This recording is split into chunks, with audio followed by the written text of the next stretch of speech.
कहानी की शुरुआत में कैटनिस को दिखाया जाता है जो अपनी बहन को शांत करने की कोशिश कर रही थी क्योंकि आज हंगर गेम्स की लॉटरी निकलने वाली है। कैटनिस को डर था कि लॉटरी में कहीं उसका नाम न निकल आए। टाउन के लोग अपने बच्चों को कुछ इस तरह गुड बाय करते थे जैसे उनका आखिरी दिन हो। जहां हमें पता चलता है डिस्ट्रिक्ट 13 के लोगों ने बगावत की है क्योंकि उन्हें आज भी पत्थर की जिंदगी गुजारनी पड़ रही है। टाउन में कोल माइनिंग ही कमाई का जरिया है। कैटनिस के पिता इसी माइनिंग एक्सीडेंट में मारे गए थे। वो बहुत अच्छे संगीतकार थे। उनके जाने के बाद उनकी पत्नी भी इसी तरह चल बसी और घर की पूरी जिम्मेदारी कैटनिस पर आ गई। घर चलाने के लिए वो शिकार करती थी। डिस्ट्रिक्ट 12 गरीब टाउन होने की वजह से यहाँ बार्टर के थ्रू लेन देन होता था। जब कैटनिस शिकार बेचने के लिए जाती है उसकी नज़र एक मॉकिंग जे पर पड़ती है जिसके बदले वो अपना शिकार बेच देती है। टाउन में गेल कैटनिस का दोस्त है। ये दोनों हंगर गेम से बचने के लिए टाउन से भागने का प्लान बनाते हैं, लेकिन अगर पकड़े गए तो दोनों के सर काट दिए जाएंगे। अब वो दिन भी आ चुका था जब सभी 12 से 18 साल के बच्चे हंगर गेम सिलेक्शन के लिए ग्राउंड में जमा होते हैं। यहाँ इन्हें दिखाया जाता है जो कोई कैपिटल के खिलाफ बगावत करता है उसका क्या हश्र होता है, और अपने गुस्से को छुपाने के लिए हंगर गेम के सिंबल को ऑनर ऑफ करेज और सेक्रीफाइस का नाम दिया जाता है।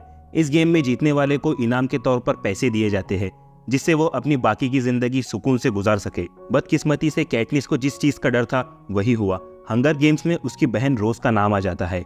वो बहुत डर चुकी थी। अपनी बहन को बचाने के लिए वो खुद का नाम दे देती है। रूल के हिसाब से वो वैलिड थी, इसलिए वो गेम का हिस्सा बन जाती है। उसके अलावा एक लड़का जिसका नाम पीटा है उसे भी सिलेक्ट किया जाता है। अब ये दोनों कैपिटल सिटी जाने वाली ट्रेन पर सवार होते हैं। यहाँ बढ़िया खाने और लग्जरी आइटम्स को देखकर ये शौक थे कि ऐसी भी चीजें होती है, जबकि ये दोनों बहुत बुरे हालात से गुजर रहे थे। सफर के दौरान इनकी मुलाकात मैनेजर एफी और कैप्टन हैमिज से होती है। हैमिज खुद भी हंगर गेम्स का विनर रह चुका है।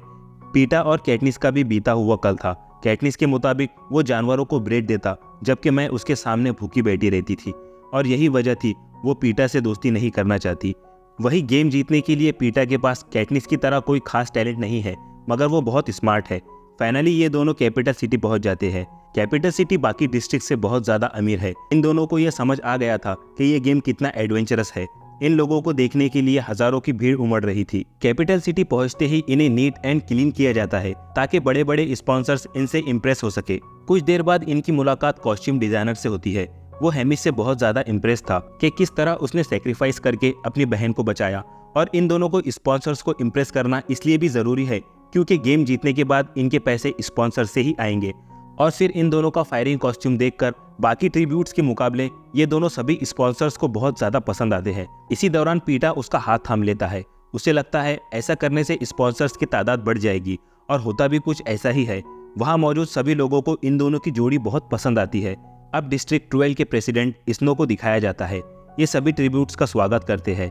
अब पहले दिन से ही सभी प्रैक्टिस स्टार्ट कर देते हैं। इनमें डिस्ट्रिक्ट 1 और 2 के ट्रिब्यूट्स बहुत शार्प और स्किल्ड थे क्योंकि इन्हें बचपन से ही ट्रेनिंग मिल रही थी। ये लोग रिच और advance technology district president snow से बिलोंग करते थे।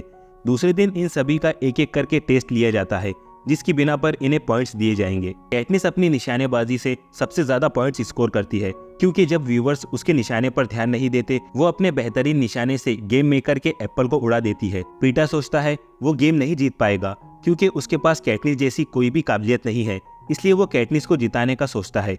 दूसरी तरफ प्रेसिडेंट को गेम मेकर का इस तरह कैटनिस को सपोर्ट करना बिल्कुल पसंद नहीं आता क्योंकि गेम का असली मकसद सभी को डरा कर रखना है, उन्हें बढ़ावा देना नहीं, वरना बागी पैदा हो सकते हैं। गेम स्टार्ट होने के पहले सभी ट्रिब्यूट्स का इंटरव्यू लिया जाता है। स्पॉन्सर्स को इम्प्रेस करने का ये एक और गोल्डन चांस था। एंड में कैटनिस एक बार फिर सभी को अपनी फ्लेमिंग ड्रेस से इम्प्रेस कर देती है। इनके डिस्ट्रिक्ट की सबसे ज्यादा पॉपुलैरिटी पीटा की स्मार्ट बातों से होती है। वो जानबूझकर टीवी के सामने ये इजहार करता है कि कैटनिस उसके बचपन का प्यार है, और आज हम ऐसे मुकाम पर हैं जहां हमें एक दूसरे को जिंदा रखने के लिए एक दूसरे की जान लेनी होगी। कैटनिस को लगता है पीटा ने ये सब आगे बढ़ने के लिए किया। तब टीम और हैमिज उसे बताते हैं ये पीटा ने सिर्फ तुम्हारे लिए किया। इस तरह उसे पब्लिक की सिंपैथी मिल गई। ये एक टेलीविजन शो है। ये जानने के बाद उसे बहुत शर्मिंदगी महसूस होती है। उसे याद आता है पीटा ब्रेड वेस्ट करने के लिए सड़क पर नहीं फेंकता था। वो कैटनिस को भूखा नहीं देख सकता, इसलिए अपनी माँ से लड़कर वो कैटनिस के लिए ब्रेड फेंका करता था। वो पीटा से माफी मांगती है। आखिरकार गेम का दिन आ चुका था। कैटनिस बहुत डर रही थी। ट्रिब्यूट्स में ट्रैकर लगाकर उन्हें जंगल में छोड़ दिया जाता है। इनके सामने हर तरह के वेपन्स रखे हुए थे।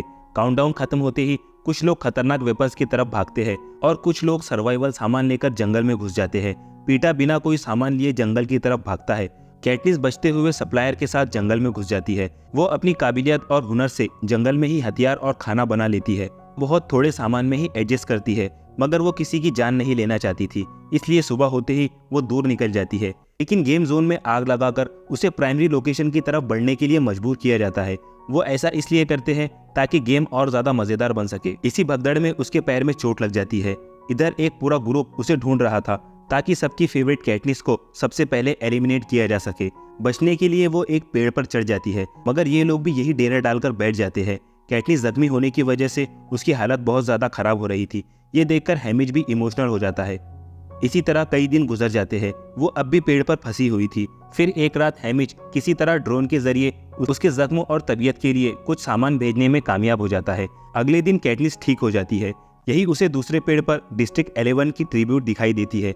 वो उसे एक जहरीले छत्ते की तरफ इशारा कर रही थी। कैटनिस समझ जाती है कि अब क्या करना है। वो छत्ते को गिरा देती है। उसके खतरनाक डंक से बचने के लिए बहुत सारे ट्रिब्यूट्स वहां से भाग जाते हैं और कुछ डंक से मारे जाते हैं।